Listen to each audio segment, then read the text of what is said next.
স্বাধীনতা দিবসের ৭৫তম বছরে দাঁড়িয়ে আমরা। আচ্ছা, আমরা কি স্বাধীন? যদি এই প্রসঙ্গ থেকে সরে গিয়ে বলি, পরম্পরাগতভাবে সব ব্যাপারে কম্প্রোমাইজ করে পরাধীনভাবে থাকাটাই মেয়েদের কর্তব্য, আর এই পরাধীনতাটা মেনে নিতে মায়েরাই মেয়েদের শেখায়। কি ভুল বললাম? কথাটা খুব সত্যি, জানেন তো, আর খুব তেতো। কথায় আছে না, সত্যি কথা খুব তেতো হয়, ঠিক সেরকমই। আর অনেক মেয়েরাই হয় এই দিক থেকে একেবারে অবাধ্য, একেবারে জেদি রকমের। তারা নিজেদের ইচ্ছে পূরণের ক্ষেত্রে কম্প্রোমাইজ কথাটার অস্তিত্বই রাখতে চায় না।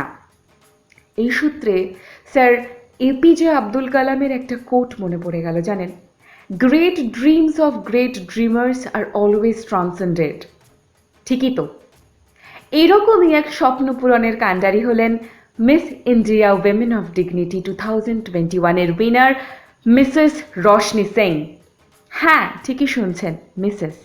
একজন ছাপোষা সাধারণ মধ্যবিত্ত বাঙালি পরিবারের মেয়ে। তারপরে 15 বছরের বিবাহিত জীবনে দাঁড়িয়ে তিনি আমাদের সকলের কাছে একটা বেঞ্চমার্ক তৈরি করেছেন, জানেন?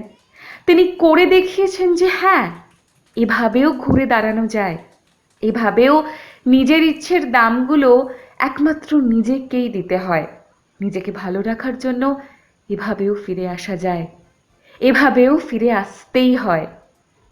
চলুন তবে কিছু কথা শুনে নেওয়া যাক বাঙালির গর্ব তথা ভারতের গর্ব মিস ইন্ডিয়া উইমেন অফ ডিগনিটির উইনার মিসেস রোশনি সিং এর থেকেই।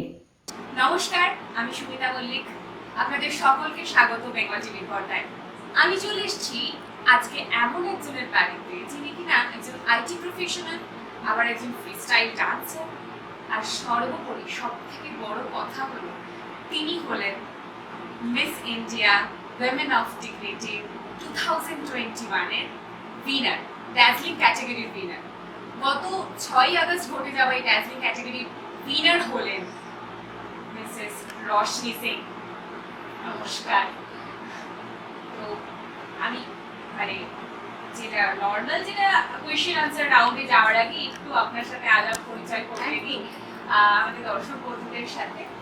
তো আপনাকে তো জানাই প্রথমে অনেক অনেক শুভেচ্ছা। বেঙ্গল থেকে তো অনেক পার্টিসিপেন্ট ছিল, তার মধ্যে তুমি একদম মানে উইনার হয়েছো। ইন্ডিয়া থেকে অনেক পার্টিসিপেন্ট ছিল। এক্স্যাক্টলি, ইন্ডিয়া থেকে অনেক অনেক পার্টিসিপেন্ট ছিল, তার মধ্যে তুমি এরকম ধরনের মানে জায়গায় তুমি নিজেকে নিয়ে গেছো। আমার যতদূর সম্ভব তোমার বয়স এখন 38। মানে প্রথমত তো আমরা ভীষণ গর্বিত তোমাকে নিয়ে, আর তোমাকে অনেক অনেক শুভেচ্ছা। মানে তুমি যাতে আরো এগো, আমরা এটাই চাই। সম্পূর্ণ বেঙ্গল টিভির পক্ষ থেকে আমার তরফ থেকে শুভেচ্ছা তোমাকে। থ্যাংক ইউ সো আর প্রথমে জিজ্ঞাসা করবো এবার কেমন লাগছে? সত্যি কথা বলতে আনবিলিভেবল। ভাবতে পারিনি যখন যাবো কিংবা রেজিস্ট্রেশন যখন হয়েছে তখনও ভাবতে পারিনি যে এরকম একটা হবে। স্বপ্ন ছিল, পূরণ করার ইচ্ছা অনেকদিন ধরে ছিল। মিস ক্যাটাগরিতেই ভেবেছিলাম কখনো না কখনো হবো, তখন সেই সাপোর্টটা হয়নি। তো মিসেসে সই করে তো দেখাতে হবে, বলো? স্বপ্ন কখনো মরে যেতে দিতে নেই, আর স্বপ্নের কোনো বয়স নেই। একদম। এই স্বপ্ন দেখাটার জার্নিটা যদি একটু বলো, মানে কবে থেকে তুমি মনে হতে লাগলো যে রিয়েলাইজ করলে ব্যাপারটা?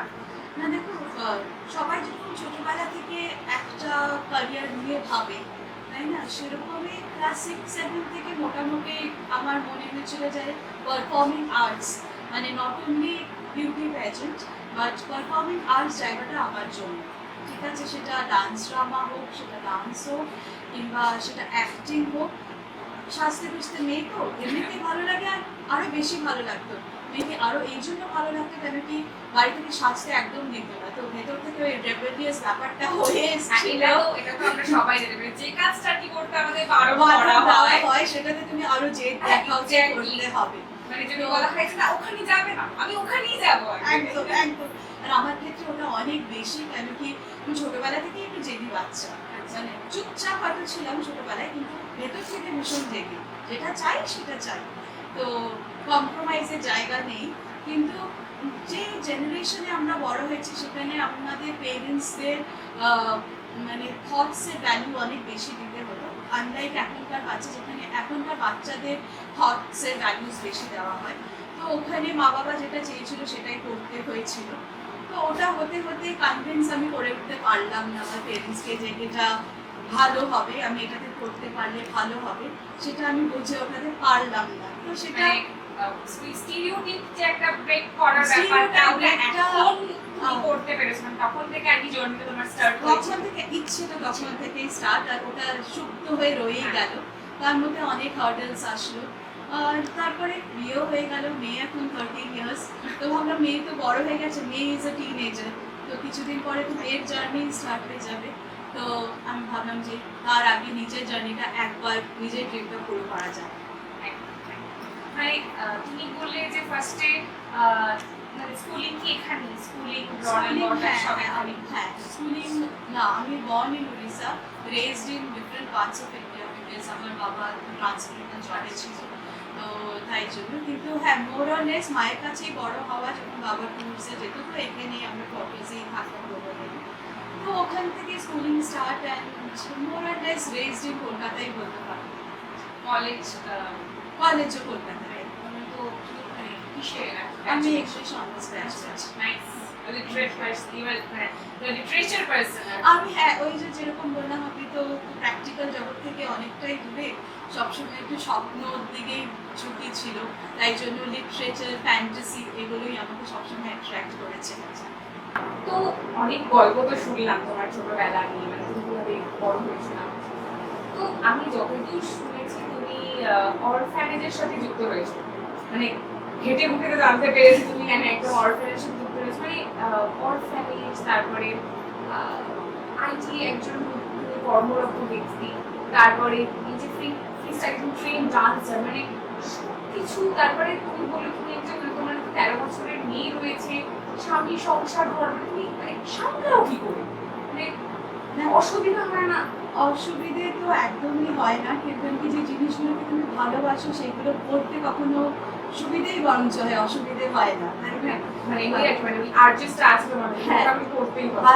বিয়ে হয়ে গেছে 15 ইয়ার্স, তাই তো মেয়ে হয়ে গেছে 13 ইয়ার্স। তো মানে সংসার সামলানোটাও ট্রেন হয়ে গেছি, 15 বছর হয়ে গেছে। 13 ইয়ার্স অফ মাদারহুড, তো এখন মেয়েই উল্টে আমাকে সামনে দেয়। আমার মেয়ে এতটাই ম্যাচিওর্ড, আমাকে বলতে হবে।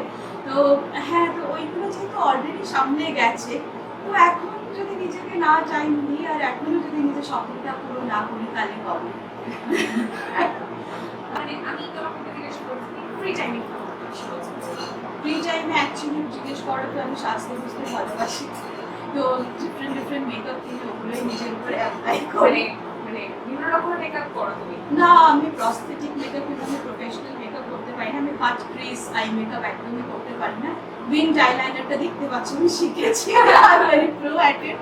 সো হ্যাঁ, মানে সাজতে ভালো লাগে, তো কোন ড্রেসের সাথে কোনটা যাবে, কোনটার সাথে কোনটা যাবে, মেয়েটার উপরে এক্সপেরিমেন্ট করি। মেয়েটার যেহেতু কোনো ইন্টারেস্ট নেই, she is totally an avid reader, Harry Potter fan. তো বেচারা বোর হয়েছে, তো আমি নিজে দরজা বন্ধ করে নিজেই গান চালি, নিজেই ডান্স করি। ওয়াও, নিজেই, that is my free time. My me time যদি তুমি বলো, is closing the door and dancing my way, no one watching me. তো সময় নেই এখন আমার, তো যতটুকু আছে কি ইউটিলাইজ করে নেওয়াটাই বেটার। তো একটা ছোট র্যাপিড ফায়ার হয়ে যাক। একদম। ফুচকা না বিরিয়ানি? ফুচকা। বর্ষা না বসন্ত? বসন্ত। পাহাড় না সমুদ্র? পাহাড়, এনি টাইম পাহাড়। ফেলুদা না ব্যোমকেশ? ব্যোমকেশ। তো আর আমার লাস্ট যে কোয়েশ্চেনটা রয়েছে সেটা হচ্ছে যে ধরো ভূতের রাজা তোমার কাছে এলো, এসে বলল যে মিসেস রশনি সিং, তুমি যে মিস ইন্ডিয়া হয়েছো ড্যান্সিং ক্যাটাগরিতে, তো তোমাকে আমি 3টে বর দিতে চাই। তুমি তো ধরপড় করে বসে পড়ো। তখন সেই মুহূর্তে যদি তোমাকে জিজ্ঞেস করা হয় সবার প্রথম তো বলবো এই কথাটা জন্য তোমার সত্যি হয়, এই শাড়িটা যেন বলে না একটা টাইমে ভগবান থাকে, এরকম ভূতের রাজা যেন আমি দেখতে পাই। আর যদি দেখতে পাই সবার আগে তো তোমাকে থ্যাংক ইউ বলে দেবো, ঠিক আছে, এই স্বপ্নটা সত্যি করাবার জন্য।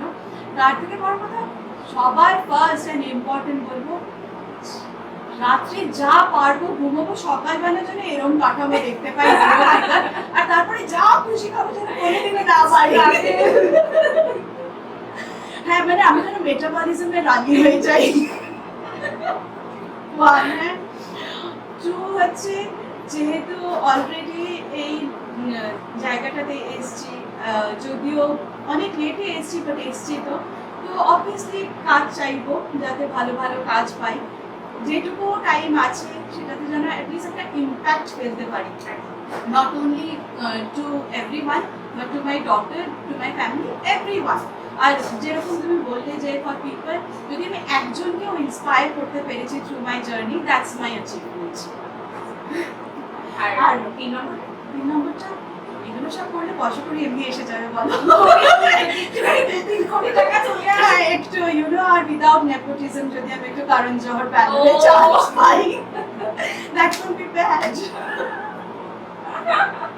মানে সত্যি মানে রশ্মি দি এটা তো সত্যিকারের কথা বলে, মানে দেখো মনের কথা একদম একদম মনের কথা বলে দিয়েছে একদম। নো ফিল্টার, এটা কিন্তু কাট হবে না। এটা কাট হবে না, আর এখন ফিল্টারের যুগে একদম নো ফিল্টার কথা। থ্যাংক ইউ রশ্মি দি, Thank you, তোমার এই thank you so much. Busy শিডিউলের মধ্যে তুমি আমাদেরকে সময় দিলে, তোমার সাথে এত গল্প করলে। আশা রাখি তুমি আরো কোনো বড় জায়গায় অ্যাচিভমেন্ট পাও, অ্যাচিভ করো।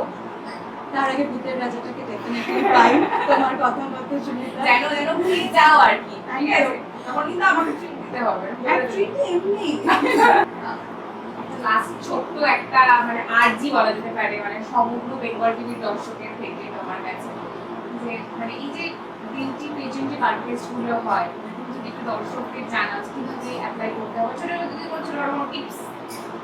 একদম, আমি তো যেরকম thankful to the olive squad production house, miss India women of dignity, এটা আমি শিল্ড উইনারের শিল্ড আমি পেয়েছি, অ্যান্ড তার যে কর্ণধার Miss Anu Malik, the entire grooming team, Indrani Kiko, Archana Bansal, Manisha Yadav, Puja Raghuvanshi, this was the team, যারা খুব কোর টিম, যারা মেয়ে হয়ে মেয়েদের আপলিফট করেছে। খুব দরকার যে আমরা মেয়ে হয়ে আরেকটা মেয়েকে আপলিফট করি, আমরা নিজেদের খেয়াল রাখি, তাহলেই আমরা বাড়ির সবার খেয়াল রাখতে পারবো।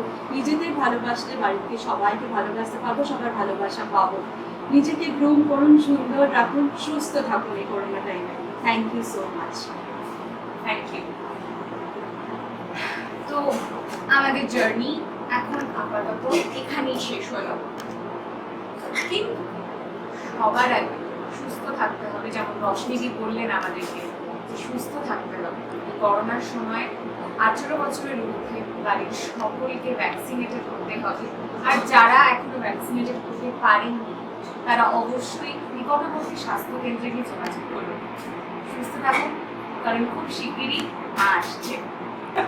ঠিক আছে, অসংখ্য ধন্যবাদ। Thank you so much, thank you সবাইকে।